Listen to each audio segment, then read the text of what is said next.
Very good afternoon to you and welcome to the Lunchtime News. I'm Nadim Majid. Let's first take a look at your headlines. Fishermen in Chilau and Negombo refrained from fishing activity today as well. All Sri Lankan fishermen who were in Indian custody to be released. One person dies in an accident in Tangol. Eurozone ministers to decide whether Greece has done enough to merit a huge bailout loan. Moving on to those stories in detail, the Sri Lankan High Commission in India says that all Sri Lankan fishermen who were in Indian custody have been released. Sri Lanka's High Commissioner to India, Prasad Karyawasam, stated that the fishermen had been released after discussions between the government and Indian officials. He stated that the last batch of 25 fishermen who were released will return to the island in a few days.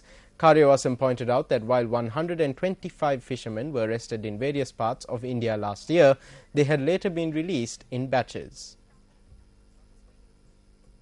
Meanwhile, the National Transport Commission has stated that legal action will be taken against buses that travel without a permit on the Southern Expressway. Chairman of the Commission, Roshan Gunawardena, stated that the Inspector General of Police has been informed of this.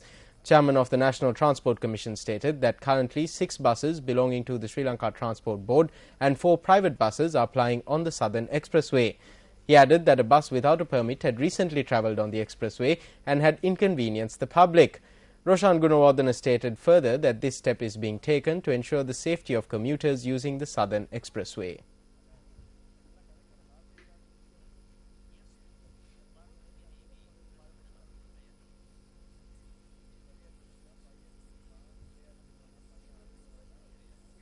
An accident which occurred in the Marakollia area in Tangol claimed the life of one individual today. The police said that the accident had taken place at around 1:30 a.m. this morning. The accident had occurred when a motorbike rammed into a parked lorry. The victim who died in the accident is a 49-year-old resident of the Netolpitia area in Tangol.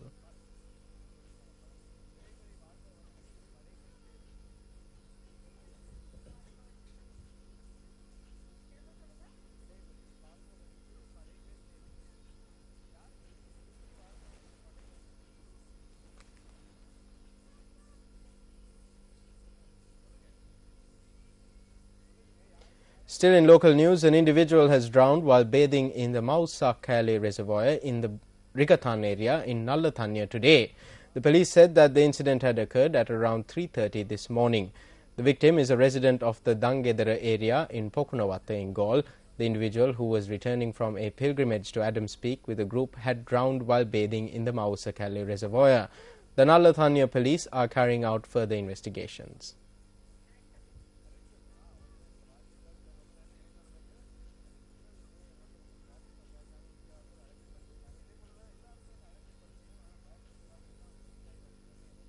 An event was held yesterday in Matara to grant kerosene oil subsidies to Samruddhi beneficiaries.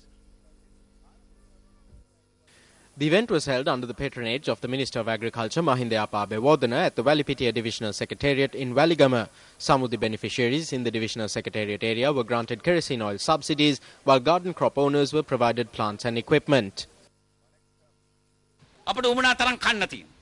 සෑම ඉංගංගලක්ම වගා කරගත්තොත් අපි කාටවත් බය නැහැ. මේ ආහාර තව තවත් අපි We have sufficient food. If we farm every inch of land, there is no need to fear. We must develop farming food crops. That is why we are supplying these plants. That is why we are supplying these seeds. Grow these, grow it, and we can become a nation that is not dependent on anyone. The next thing we need is oil. Some are trying to rule us through oil. We must face this with unity and strength because we do not have oil and we have to import it. For that we need to find money. To find money, we have to work hard. තෙල් පිට රටින් ගේන නම් අපිට මුදල් හොයාගන්න. මුදල් හොයාගන්න නම් අපි මහන්සි. On a related note, fishermen in Chilau have refrained from fishing activities today as well in protest over the fuel price hike. Our correspondent said that as a result, the Chilau fish market remained closed today. Meanwhile, following a meeting held yesterday in Negombo, a group of representatives of fishing unions decided to refrain from setting out to sea for fishing activity until their demands are met. Fishing vessels were seen anchored in this manner today as well in Negombo, with fishermen deciding not to engage in fishing due to the high cost of fuel. This is what was witnessed this morning at the Kuttuduwa main fishing market in Negombo. A large number of consumers who arrived at the market with the intention of buying fish were forced to turn back empty-handed. The fishermen said that they would refrain from fishing activities until fuel is provided, at the previous price. The owner of a hotel has been murdered in the Dompe area. Dompe police stated that the individual had been attacked on the head and murdered in the Kumbul Vilawatta area at around 6:15 this morning. There had also been a few cut injuries on the victim's body. The murdered individual has been identified as the owner of a hotel in the Biyagama area. The police have commenced investigations into the murder. Police media spokesperson SP Ajit Rohana elaborated on the incident. A murder has taken place at Kimbula Watta Estate in Dompe police area this morning at 6:30. The deceased is owner of a famous hotel in Biyagama area. The suspect had come on a motorbike and he has used a sharp weapon to kill the deceased, and the magisterial inquest is conducted at the moment, and Dompe police is conducting investigations into the matter. Paddy storage and rice processing centres were established in several agricultural areas, including Anuradhapura, with the aim of ensuring more benefits for farmers.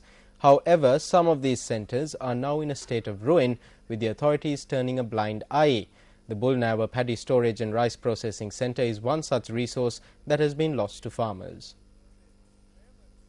This paddy storage and rice processing centre in the Galnava Pradeshya Sabha area in Anuradhapura was established in 1984 with aid from the United States International Development Agency. However, area residents say that after a few years, no attention was paid to it. At present, several buildings except for the paddy storage facility are in a state of ruin.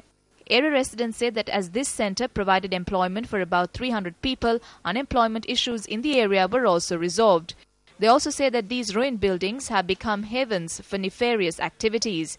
We made inquiries from the chairman of the Galnava Pradeshya Sabha in this regard. He said that funds had been received in the run-up to the Dayatakirula exhibition for the development of this facility. He added that an estimate of 2 million rupees had been obtained for the necessary repairs and building renovation has already commenced.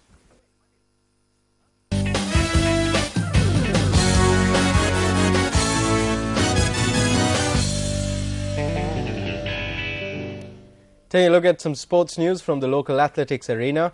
Lyceum International School Wattala emerged champions in the 12th Inter-International School Sports Meet. Royal Institute Colombo emerged runners-up.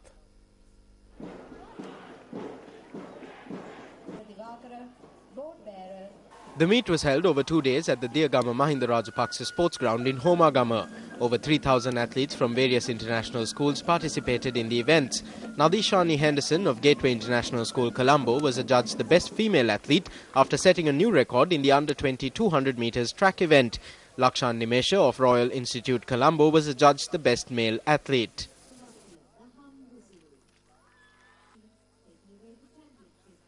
Henderson.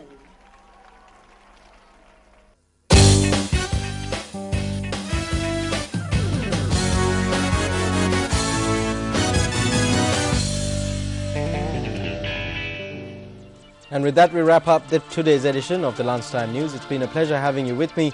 Join us again on Live at 55 at 1:55 for the facts and the figures on the latest headline-making news, as only News First can deliver.